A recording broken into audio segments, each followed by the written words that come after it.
Hello, this is Omar. Now, I'm sure everyone's experienced this thought. They're presenting to a senior stakeholder, and you hear this in a voice, and it's saying, just get to the point.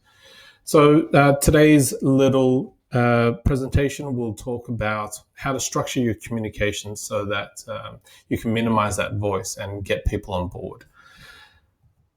Now, deductive communication is really important when you're addressing time-poor people or when you want action taken. For an agile coach, this looks like scrums, big room planning, stand-ups, places like that. Just apply the sort of environment depending on what your work is. But typically, you're addressing senior stakeholders or time-poor people, anyone from GMs up to the C-suite. This is really useful and important.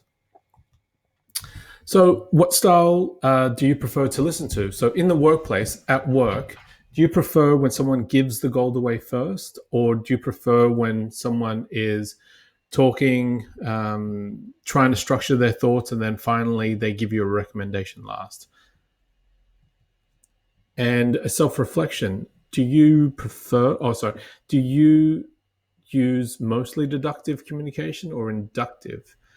I think if we're going to be really honest with ourselves, I think it's mostly inductive.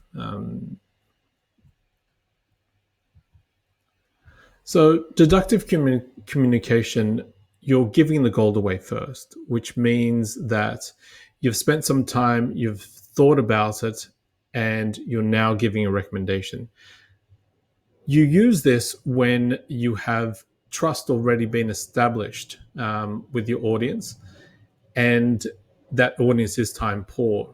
Typically, your level will kind of buy you that trust. So it's really important that you act deductively or speak deductively when addressing senior people who have already trusted you.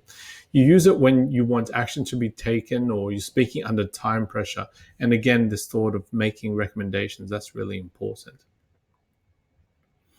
Inductive, it's the opposite. So inductive, you're exploring an idea or you're unsure of a recommendation, which means you're sort of like speaking more tentatively, or you're telling a story. It's important. It's an important structure when you're doing these things. You're exploring an idea. You're unsure. You're telling a story. It's important. It's important, but ultimately, you want to make sure that you're preparing people for it. So you want to prepare people by saying, well, I'm thinking aloud. I'm still forming my idea so that people can join you. Otherwise, they're just, quite frustrated.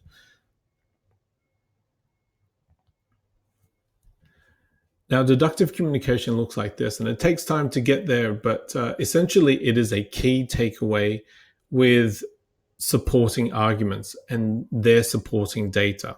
Okay, so it looks like this.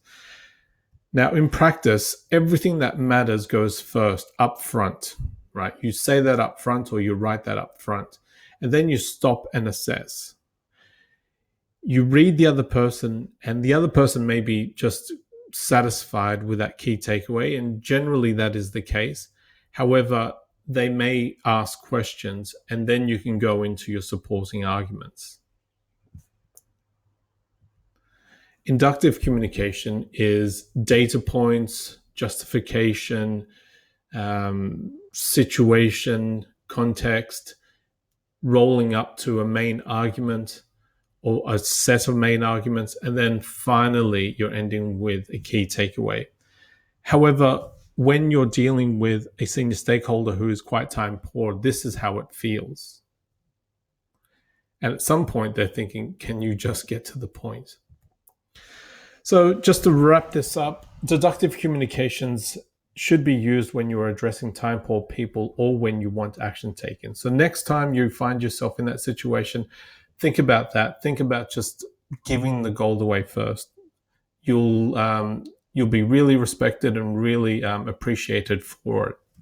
Okay, thanks.